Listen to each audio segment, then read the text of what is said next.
I've been fascinated by the Ford Flathead for about as long as I can remember. I love the architecture, I love the history, I love the fact that it is an early piece of American industrial art, engineering, and history. I just think these are the most beautiful old engines ever, and I've wanted to own one for as long as I can remember. Now the opportunity came up for me to get one of these, and the journey from where I got it, from here in New Hampshire all the way to Idaho, is kind of a serendipitous one. It wasn't one I went looking for, but my buddy Steve Hotz, and I'll put a link to his Instagram and his channel in the description, headed up to Idaho from Texas to pick up a Ranchero.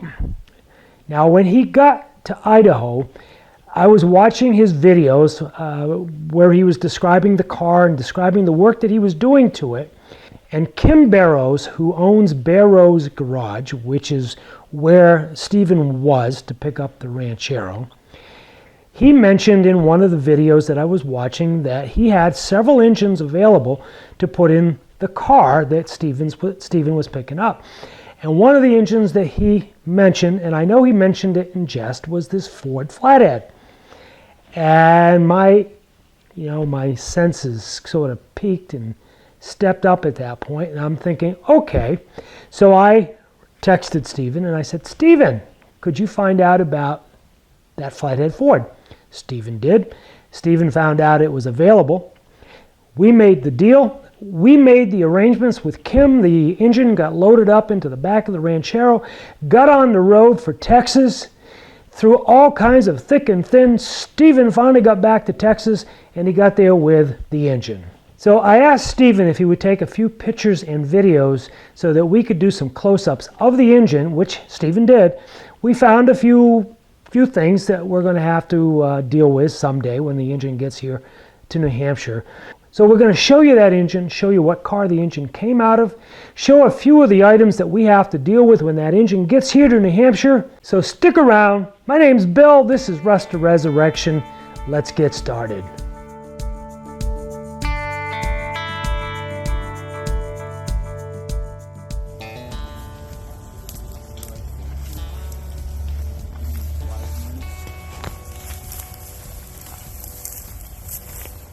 Find Jesus laying in a manger.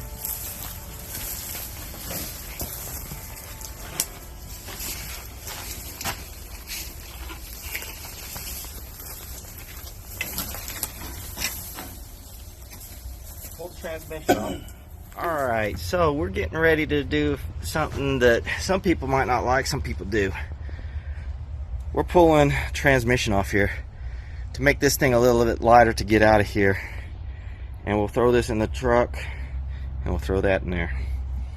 So 4 bolts will be done. We already got 2 out. And just like that, the weight's down a little bit. This really doesn't weigh that much. That one's got some weight to it. We'll see how it goes. That's what Kim holds, all the good stuff.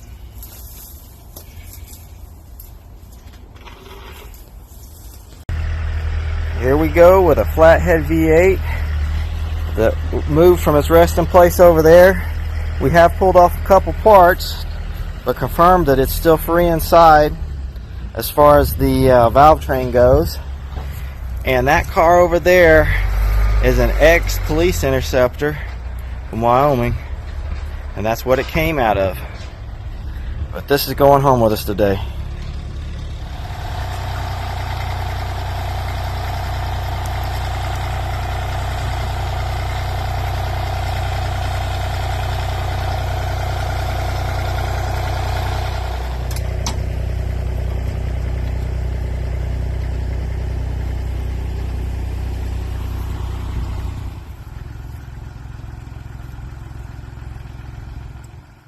The boys got the Flathead loaded up in the back of the Ranchero, and the Ranchero loaded onto the back of a rental trailer. The next day, Stephen and family turned south and headed back to Texas. A couple days in, and the motor in the truck that was towing the trailer, well, it seized up.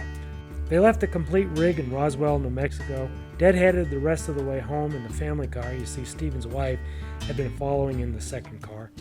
Got up the next morning and with a different truck made the 8-hour drive back to Roswell. Hitched up the trailer, Ranchero, and Flathead and finished the journey home to Texas. Adventures in YouTube is how Stephen described it on his channel.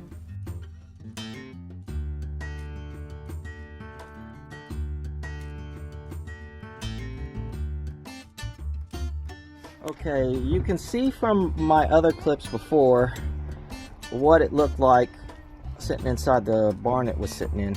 Now, this is just a quick wire off, and you can actually see where some of the metal is just really good on this one. This one I haven't really gone after. I imagine it'll actually come off based off of what I was seeing on this one here. This one, you actually can see the indent in the ridge where it's not actually corroded in all the way down to the rings, so that's actually a good indication that that may actually come apart easier on that one. Now, what I was showing in one of my pictures is you can see these are as is. I haven't touched them yet, and these are just the light brushing off with a brush such as this, and this isn't even a regular wire one. This is a brass wire, and it's cleaning up. I mean, this one I did it decently, and you can see even the old lettering and everything in it. So not a bad deal.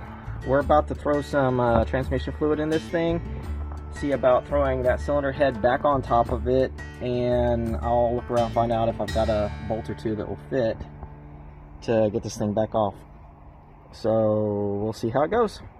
Okay, what we did first is we came through, cleaned out all the way around, make sure we got transmission fluid all over the cylinder above and below. In case of these that are with holes in the pistons, we actually only filled up to around where we could with what we were dealing with the hole. On these right here, we've tried to cover up the area. I'm going to add just a little bit more, I think, to that one, unless it's already leaking down, which would be a good sign. This one here is going to have to sit like that. I've got some bolts that I'm hoping, yes, they're 3/8, so I've got some bolts. I'm going to put 4 bolts in there to hold the head on, and we'll go from there. Alright, now that we've got the transmission fluid in there, we're going to take this cylinder head, come in here, set it down. There we go. And I'm going to line this up so that we can get these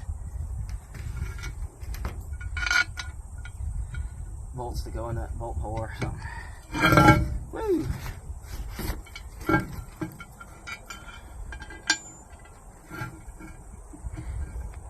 So that's one right there. There's that little tall one.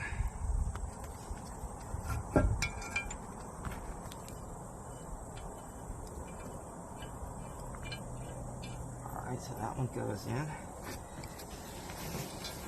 Hopefully put these in right here. Alright, now that we've got all of the transmission fluid that we could into these cylinders, I've added a little bit more on the number 6 right here. I've got 4 bolts in here holding the cylinder head back on, so that's covered back up as per Bill's request. And basically I'm going to cover this back up, wrap it back up as best as I can, and that's the way it's going to be until I can get back to it again.